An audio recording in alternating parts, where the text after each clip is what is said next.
Everybody, welcome back to Creekside. I'm Tony. I'm Joni. And we're down here at the mill and we're going to do a review.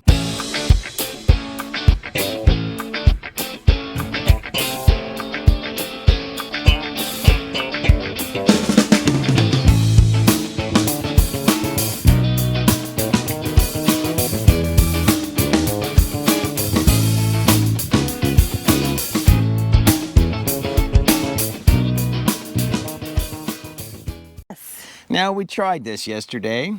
However, after halfway through, when I went up to look at the footage, I found out that some individual had turned the camera off inadvertently. That would be me. Haven't got a clue who it was. That was me, so guys. Now we got to do this all over again today. I don't mind admitting it. It was Anyhow, but welcome back, and we're going to get right into the review here of our HM126. It's our Woodland sawmill. And so I'm going to cover everything that I can remember, right from the good, the bad, and the ugly. Yep. And we'll start at the beginning. Now, we have been doing a little bit of milling here because I wanted to figure it all out, get accustomed to it before I'd done a review. I wanted to learn how to use it, work all the kinks and the bugs out of it and all that sort of thing. So that's why you see a few boards laying around, stuff like that. However, I wanted to start, I guess, right from the get-go when we received the mill. It came on time, actually a few days earlier than what was anticipated, so that was always a good thing. Yep. Some things I noticed during the setup when we were assembling it. The first thing right out of the box, no pun intended, right, was all the nuts and bolts are not labeled. Yeah. There's no labels on them at all. And so you have to kind of figure out where the nuts and the bolts go, what size is which. One viewer mentioned to me that it may be a good idea to go purchase a metric tape measure, but and that's a great idea, and if you want to do that, that's fine. I already had one, but I'm of the persuasion that if I spend as much money as I have on the mill, I shouldn't have to go purchase something else to help put it together. So simple labeling on the package, putting the nuts and bolts in their own packages and labeling them would expedite everything really quick. So that was just a small thing. And again, I'm sharing everything with you in this review. So don't critique it until you listen to the whole thing. Right. And if you don't agree with any of it, then don't leave a nasty comment. Just go on your way. But that was the first thing. The next thing that happened to us was the blade guide. I ordered the adjustable blade guide, and they sent me the wrong one. Yeah. The one they sent me was for the HM130, and it doesn't fit on the HM126. Right. So that was kind of a bummer, so I had to call them over that. The blade guide has a little plastic sleeve that sits up here underneath your band wheel, and that lasted about 5 days because the vibration and everything in the mill itself, that little thin piece of plastic broke. And I looked on a lot of the forums, and everyone had the same problem. Theirs broke. Some guys are making them out of aluminum, milling them, making their own. I would suggest to Woodland mills, find a better material to make that out of. You could get those precision milled out of aluminum, and it would work really, really well, and it would last. Because the plastic is not going to last. If you have a blade come off, then it's going to catch on that, and it's going to break it. It just is. It can't withstand the pressure of a blade coming off the wheels. So there is that. What else did I have go on? Well, let me see. The flow valve here, they did not send the whole thing. Missing parts for that, so I'm still waiting on those. And the gas tank got dented. I don't know if it was dented from the factory or it was dented in shipping. But it arrived that way. But when it arrived, and I took pictures of everything, documented it all, but when it arrived, it had a dented gas tank. There was some other stuff that kind of was a little crazy and wonky, but it was okay. They didn't send you enough of the the next thing is you're supposed to have, I got the extended bunks, and you're supposed to have 7 bunks. I ended up with 6. And so I after so many calls to Woodland, I was joking with them. I said, you know, I think my mill was assembled on a Friday afternoon because it looks like this was one of those ones where, come on, it's quitting time. done. Get everything in the box and let's get out of here. And that's kind of how I looked at it. You know, but we got all those things worked out. I will say this, Woodland Mills, what helped with this whole thing for us is the customer service at Woodland Mills. Top notch. Top notch. Top notch. You know, they don't argue with you, nothing. They accept responsibility and they're very quick at getting stuff back out to you and getting the turnaround time, you know, resolved. And so we appreciate the ladies in the front office. Yes, we do. That really work so hard. So courteous and professional. Yes, and they accommodate everything, you know, all of us people calling in. And I'm sure not every call is nice. I was always nice. You're always nice. Yeah, but anyway, so there was that. Another very important thing I wanted to mention is the blade tensioning. Now on the HM126, this is a 2021 model. Now if you follow the instruction manual that comes with it, and by the way, if you're wondering where your instruction manual is, it's inside the round little plastic thing on the side of your mill that looks like a thermos, the black thermos I call it. Turn that cap off and you'll find your instruction manuals in there. But in the instruction manual it tells you to turn the T-handle to tension the blade until you have just a little tiny face of the tensioning washer left out of the sleeve. I can tell you right now that that is a mistake. Right. If you do that, your blades will come off left, right, and center. Because the minute I started my mill up, blades, you couldn't keep blades on it. And I looked and relooked and looked and read again. And I made sure my tracking was right. But it wouldn't stay on. They just kept flying off. So after a while, I got in contact with a really good guy in technical support at Woodland named Gordon. And he's so knowledgeable about these things. He owns one, runs one, and puts them together and fixes them. He told me that there is a mistake in the manual, that it says, the way it's telling you to tighten your blade, it's wrong. The reason it's wrong is because they used to get the washers that they use in the T-handle device, the tensioning device. They used to get the washers all from the same place, but they changed and have started getting parts from different places. And because of that, it puts different tensions on the T-handle tensioning on the belt, or on the blade. And so what you have to do is get yourself one of these. This is a torque wrench, and they're not expensive at all. Set it to 24, mine set at 24 foot-pounds, and tighten that T-handle to 24 foot-pounds, and I did that, and it stopped all of my problems right away.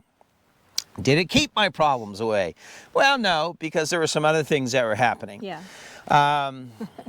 The drive pulley on the drive side of the mill, the center bolt was loose. And so I had to tighten that in there. It was loose over a full complete turn. So my tracking was off. It was on the side where it has the sticker, do not adjust, factory adjusted. Well, throw that sticker away. Because sometimes you will have to adjust it on that side. And it's very easy. The manual is good about showing you how to adjust your tension on either side. So I had to do that. But the one thing you must have is one of these torque wrenches, because if you eyeball that thing the way the manual tells you, you're going to torque that up to almost 50 foot-pounds, and the blades will not stay on. So if you're having a problem right out of the gate with your blades flying off, that could be your problem. Another reason that it could be coming off is if you're using too much lube. You don't need that lube peeing out of that little nipple just flying out of there. It's not a fountain. You just need it dripping out on your blade. That's really all you need. If you put too much water on, then the blade gets too wet. It goes up around the wheel. It hydroplanes on the pulley belts, and off they come. So there's that. What else? The motor. You love the motor. Oh, the motor works really good. But before I get to the motor, another thing I had happen, within the first 5 hours of running, the belt blew in two. Oh, yeah. Yep. The follower wheel belt, it just literally tore right in two. So again, called Woodland, they warrantied it, and they sent me out, and not just one, but they sent me 2 belts. So I was very impressed by that. So again, their customer service is really good. Excellent. Yeah, they're good people to talk to. Yep. I'll tell you what, they're very informative. They know their product. And so was I upset with all these things? I wasn't upset. I was frustrated. Yeah. Because I thought there should have been a little better quality control. Yes. But I also know when you're dealing with multiple companies and you're shipping things here, there, left, right, and center, stuff can happen. Right. So I get that. So yeah, you know, so when it comes to that stuff, I was okay. They did send everything to me right away. And they expedited. And they expedited. Yes. They didn't just send it snail mail. Yep. It was on a courier, and they expedited they it, and did. it was here within 2 days. So very happy about all that. As far as the motor runs great. That motor, first pull, away she went. By the way, they do not come with oil in them. Do not start it up. Well, it won't start because it has a pressure shutoff on the motor that shuts the motor down if the pressure is not where it should be. But make sure you put, you know, a good 10W30 oil in there, and you should change it periodically when you first start running, and all the time as well. What else? The bunk is good. Didn't have a lot of issues with the bunk. I think that's because I built a decking area for the mill, and that is so important. I cannot stress to you how important it is to get your deck ready and get it level and make sure it is secure and can't move. Solid, yeah. Mine are the first things I did was I put 1, 2, 3, 4, 8 6x6s, 3 feet in the ground in concrete, and I built the deck up from that. Here in where I live, you know, we live here in the Annapolis Valley, Nova Scotia in Canada, and so our winters the ground can freeze. So you want to make sure you get down below that frost level so that your mill is not heaving with the ground. Right. Very important. But if you want your mill to work right, if you want it to stay level, then I cannot stress how important it is to get yourself a really solid deck area down first and set your mill on it, unless of course you're putting it on your trailer. Yeah. The mill itself, now on my mill I use pressure treated lumber to build the deck, except for the very top where the leveling feet set on the decking itself, because the pressure treated lumber has a chemical in it, and that chemical will react with the metal in the leveling feet, and it causes them to rust and corrode very quickly. So don't put your leveling feet on pressure treated lumber. You know, set them on something that doesn't have that chemical in there. Everything else seems to work good. Once I got all of those kinks worked out, and it was frustrating, but once I got it all worked out, it seems like it's doing pretty well. The other thing about this here, remember your log stop? I'm still waiting on some parts to come.